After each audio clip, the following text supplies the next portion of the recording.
dans ce projet jusqu'au fameux 30 juin où ils commencent à voir sur les réseaux sociaux comment est-ce qu'en Afrique du Sud, les étrangers, entre parenthèses, illégaux sont pourchassés.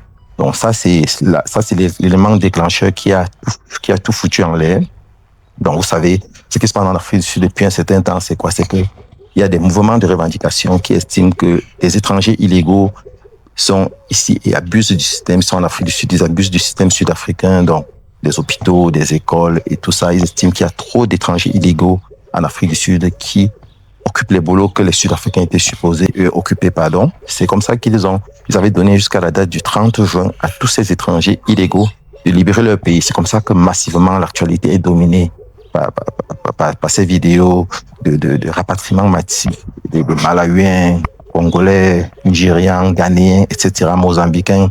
Voilà, j'en passe. Et ça donne des allures frustrantes. Donc, à l'issue de cette information, à l'issue des exactions que nous avons vues, parce que nous avons vu certains de ces immigrants être pourchassés dans les rues par les locaux. Donc, tout ça a créé des climats de tension. Ça a inspiré de la peur aux futurs investisseurs. Et à raison, parce que pas voir ça et rester insensible.